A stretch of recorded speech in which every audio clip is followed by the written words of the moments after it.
Hi everyone. ETH continues to grow despite all the manipulation in the market, gaining plus 17.5% in just 1 week. Bitcoin's dominance over Ethereum is falling. So many have big plans for the second largest cryptocurrency. When will applications be accepted for the Ethereum ETF? Will Ethereum succeed in knocking Bitcoin off its pedestal? And what's next? Let's find out now.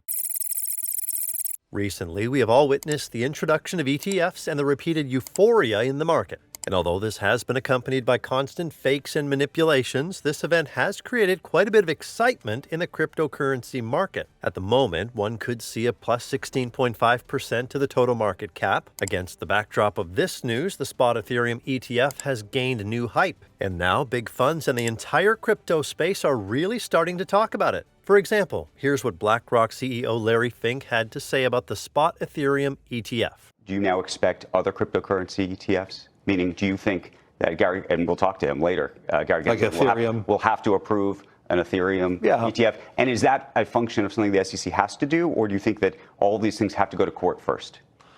I couldn't respond to that. I see value in having an Ethereum ETF.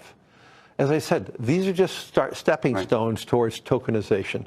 And I really do believe this is where we're going to be going. We have the technology to tokenize today.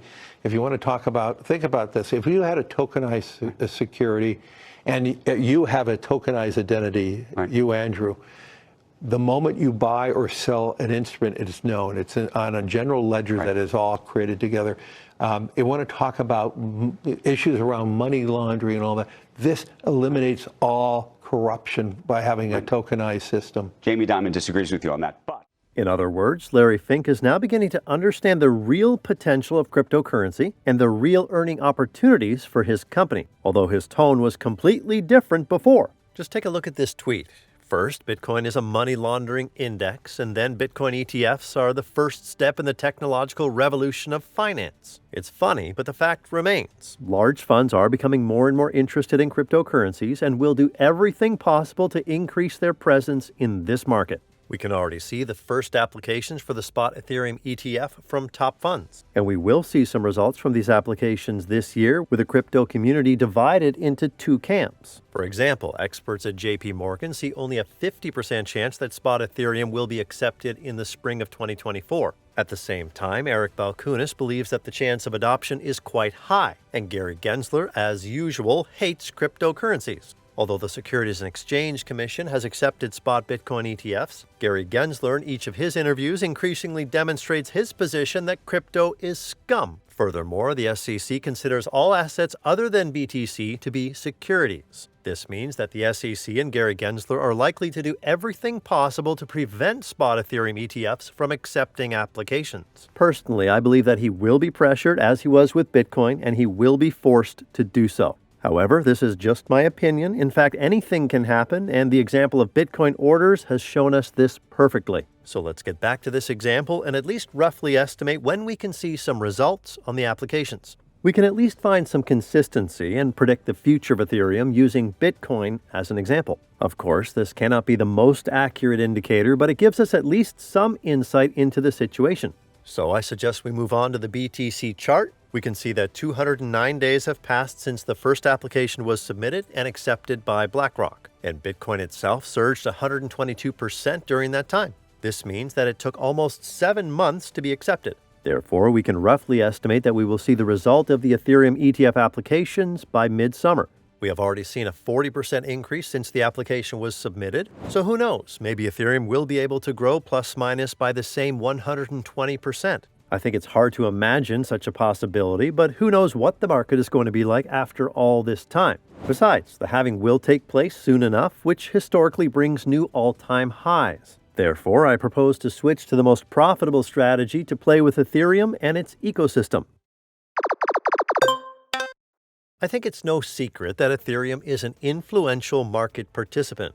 I won't even compare different crypto trends and what role Ethereum plays in them. After all, I only need 2 screenshots. Here you can see that the total market value for TVL is $124 billion, and Ethereum takes up most of it. $84 billion is on Ethereum, so it's no secret that it's one of the most important blockchains. Ethereum is one of the most interesting assets on the market, even though it's already quite expensive.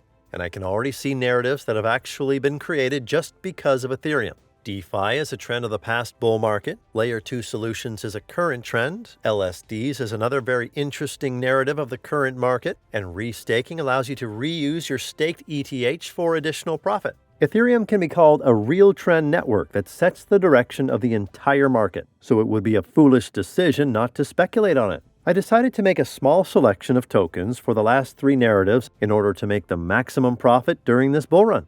Let's start with the Layer 2 direction. It's no secret that Ethereum can sometimes show some crazy gas performance, which is taken in the form of transaction fees. It is to solve this problem that L2 projects exist. Moreover, not only do they exist, but they are starting to take a large part of the market. A good example of this is Arbitrum with its TVL, which, by the way, is quite a bit lower than Layer 1 of the Solana blockchain. And here we must take into account the fact that Solana has been around for more than 3 years, while Arbitrum appeared only a year ago. So it is impossible to disagree with the real potential of this Ethereum story. In this video, I won't go into detail about all the tokens I have on my radar, but I will definitely share them. So if you want a more detailed selection, subscribe to the channel, like it, and write your wishes in the comments. And now to the list of tokens. I decided to include only those tokens that are interesting at the moment: Arbitrum, Optimism, and Mantle. The second story I mentioned earlier is the liquidity staking derivatives LSDs. With Ethereum's shift from proof of work to proof of stake, validators have replaced POW miners, allowing anyone to become a validator by staking 32 ETH and earning staking rewards. However, this requirement creates a financial barrier for many potential investors, and staked ETH is not readily available for other investment opportunities. LSDs provide a solution to these challenges. Again, we won't delve into the technology and the analysis of such projects right now, so let's move on to the list of tokens. Lido DAO, Rocket Pool, FraxShare.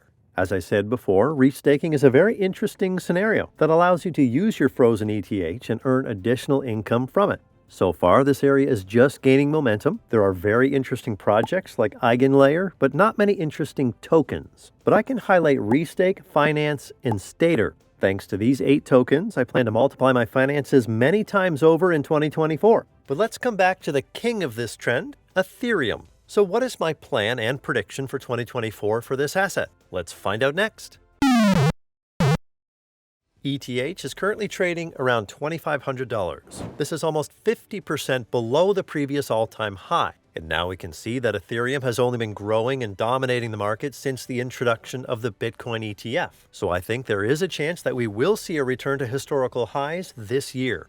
Finally, we have a lot of positive news about this asset. Let me talk about each of them briefly. Number 1. The Ethereum Foundation team intends to make changes to the ERC 4337 specification that will reduce gas fees in the network. The official release is expected to be at the end of February at the ETH Denver conference. As I mentioned before, high transaction fees are a big problem with Ethereum, and this update will significantly improve the situation.